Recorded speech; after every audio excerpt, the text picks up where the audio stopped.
শ্ৰোতা বন্ধুসকল, শৰীৰ এক ক্ষুদ্ৰ ব্ৰহ্মাণ্ড ইয়াৰ আজিৰ খণ্ডটিলৈ আপোনালোকক স্বাগতম। আজি আমি শৰীৰৰ আটাইতকৈ প্ৰয়োজনীয় এটা অংগৰ বিষয়ে আলোচনা কৰিব খুজিছোঁ। সেইটো হৈছে আমাৰ যকৃত। যকৃতটো আমাৰ হাওঁফাওৰ তলত থকা ডায়ফ্ৰাগামখনৰ তলতেই কামিহাড়বিলাকৰ মাজত অৱস্থান কৰে। একোটা যকৃত সাধাৰণতে 1.2 কেজিৰ পৰা 1.8 কেজি ওজনৰ হয়। মহিলাৰ ক্ষেত্ৰত ই অলপ সৰু হয়। এই যকৃতটোত 4বিধ লোব থাকে: সোঁ লোব, বাওঁ লোব, কৰ্ডেট আৰু কোৱাড্ৰেট লোব। এই লোববিলাক একোটা যকৃতত প্ৰায় 10 লাখ থাকে। লোববিলাক দেখিবলৈ ষষ্ঠভুজাকৃতিৰ হেক্সাগনেল আৰু ই মৌচাকৰ একোটাহঁত কোঠালিৰ নিচিনা দেখিবলৈ হয়। এই লোববিলাকৰ চাৰিওকাষে আৰু এবিধ কোষ থাকে, সেইবিলাকক কয় হিপাটোচাইট। আৰু এই হিপাটোচাইটবিলাকেই আমাৰ কৰ্মী মৌৰ নিচিনাকৈ আমাৰ হিপাটোচাইটবিলাক কৰ্মৰ এবিধ শ্ৰমিক। আমাৰ এই যকৃতটোৱে দেহৰ আটাইতকৈ ডাঙৰ কৰ্মৰ স্থান। ইয়াত প্ৰায় 500বিধ বস্তুৰ যকৃতটোৱে কাম কৰে আৰু প্ৰধানতঃ ইয়াৰ যকৃতে এই যিবিলাক লোব হৈছে, এই লোববিলাকলৈ 3 ধৰণৰ নলিকা আহে। প্ৰথম নলিকাবিলাক হৈছে হিপাটিক আৰ্টেৰী। এই হিপাটিক আৰ্টেৰীডাল হৃদপিণ্ডৰ পৰা আহে। ই অক্সিজেন সমৃদ্ধ হয় আৰু অক্সিজেন সমৃদ্ধ এই হিপাটিক আৰ্টেৰী এই তেজবিলাকেই যকৃতক কাম কৰাৰ কাৰণে দায়িত্ব বহন কৰে। দ্বিতীয়ডাল বৰ দৰকাৰী, এইডাল হ'ল পৰ্টেল ভেইন।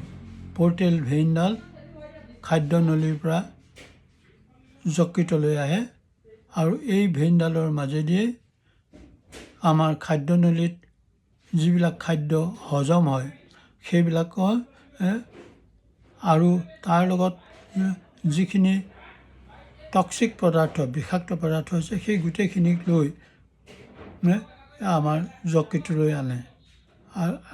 আৰু তৃতীয়বিধ হৈছে বাইল ডাক্ট বা পিত্তনলী। আমাৰ যকৃতত যিখিনি পিত্তৰস তৈয়াৰ হয়, এই পিত্তৰসখিনি যকৃতৰ পৰা এই বাইল ডাক্টেৰে গল ব্লেডাৰলৈ যায়। তাৰপৰা গল ব্লেডাৰৰ পৰা সি বিভিন্ন স্থানলৈ এই পিত্তৰসবিলাক যায়। যদিও যকৃতত প্ৰায় 500বিধ কাম হয়, তাৰ ভিতৰত আমি আজি গোটেইখিনি কামৰ আলোচনা ইয়াত কৰাটো সম্ভৱ নহয়। সেইকাৰণে মূলতঃ যিকেইটা কাম হয় সেই সম্পৰ্কতেই আপোনালোকক এটা ধাৰণা দিবৰ কাৰণে চেষ্টা কৰিছোঁ। পৰ্টেল ভেইনে খাদ্যনলীৰ পৰা পুষ্টি আৰু বিষাক্ত পদাৰ্থখিনি লৈ আনে আৰু এই গোটেই খাদ্যখিনিৰ পৰা যকৃতত বিষাক্ত পদাৰ্থখিনি চাকনিৰে চেকি পাৰ্থক্য কৰা হয়। সেইকাৰণে আমাৰ যকৃতক এটা ফিল্ট্ৰেশ্যন মেচিন বুলিও আমি কওঁ।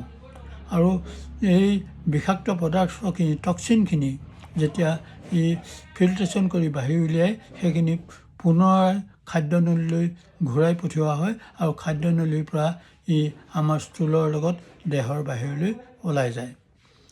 দ্বিতীয়তে, ইয়াৰ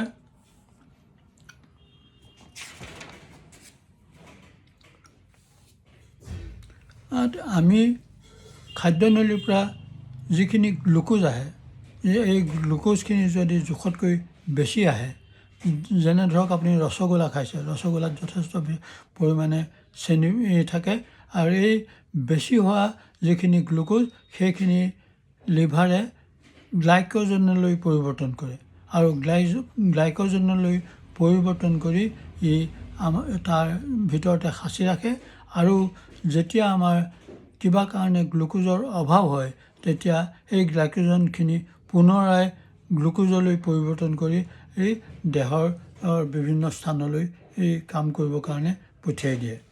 তৃতীয়তে আমাৰ প্ৰটিনৰ পৰা যিখিনি এমিন' এচিড হয় সেই এমিন' এচিডখিনি যকৃতত সৰলীকৃত কৰা হয় আৰু এই যকৃতত যেতিয়া এমিন' এচিডখিনি সৰলীকৃত কৰা হয় ইয়াৰ পৰা এমনিয়া উৎপন্ন হয় আৰু এই এমনিয়াবিলাক ইউৰিক এচিড হিচাপে যকৃতে কিডনীলৈ পঠিয়াই দিয়ে আৰু কিডনীলৈ পঠিয়াই দিলে কিডনীৰ পৰা ই প্ৰস্ৰাৱ হিচাপে দেহৰ বাহিৰলৈ ওলাই যায়।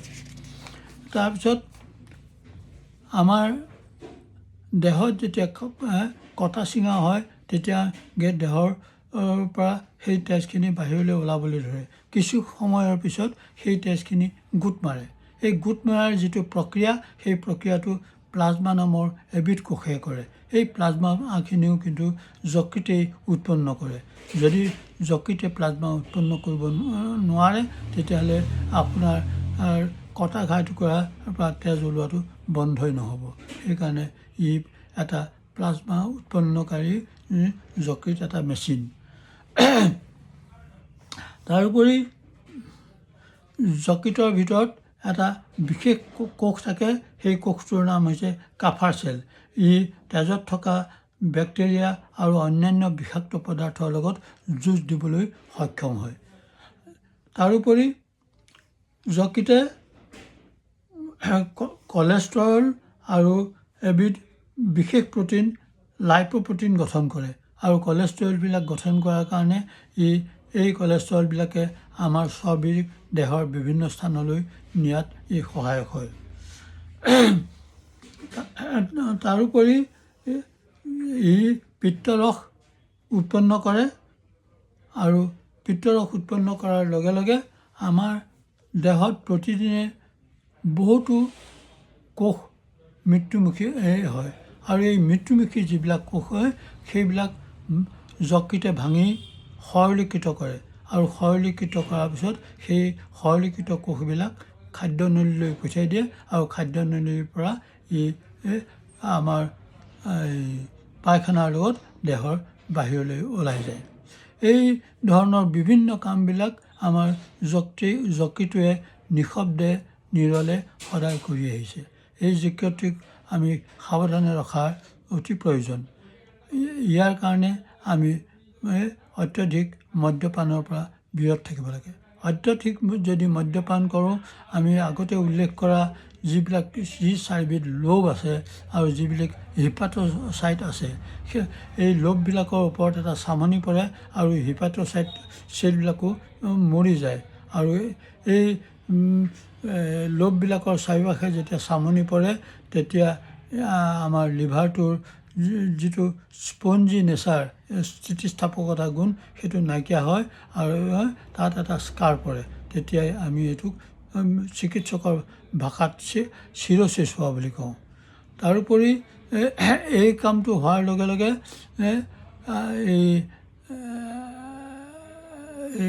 খাদ্যনলীৰ পৰা অহা পুষ্টিৰ লগত যিবিলাক বিষাক্ত পদাৰ্থ আছে সেই বিষাক্ত পদাৰ্থবিলাকো ই ছেপাৰেট কৰিব নোৱাৰা হয়। বিষাক্ত পদাৰ্থখিনি ছেপাৰেট কৰিব নোৱাৰিলে সেই বিষাক্ত পদাৰ্থখিনি তেজৰ লগত মিহলি হৈ গোটেই দেহলৈ বিয়পি পৰে। তেতিয়া আমাৰ দেহটো দেখিবলৈ হালধীয়া হয়।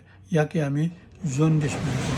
গতিকে এনেকুৱা ৰোগৰ পৰা নিজকে আঁতৰাই ৰাখিবৰ কাৰণে আমি মদ্যপানৰ নিচিনা বেয়া কামৰ পৰা আঁতৰি থকা প্ৰয়োজন। আজিলৈ যকৃত সম্পৰ্কত ইমানকৈ আপোনালোকৰ আগত অৱগত কৰিলোঁ। যদি এই ভিডিঅ'টো ভাল পাইছে আপোনালোকক ছাবস্ক্ৰাইব কৰিবৰ কাৰণে অনুৰোধ জনাইছোঁ আৰু আপোনালোকৰ লাইক কমেণ্ট ইত্যাদি আমাৰ প্ৰেৰণাৰ উৎস হ'ব। অহা দেওবাৰে এটা নতুন ভিডিঅ' লৈ আপোনালোকৰ ওচৰত উপস্থিত হোৱাৰ প্ৰতিশ্ৰুতিৰে আজিলৈ আহিছোঁ। ধন্যবাদ।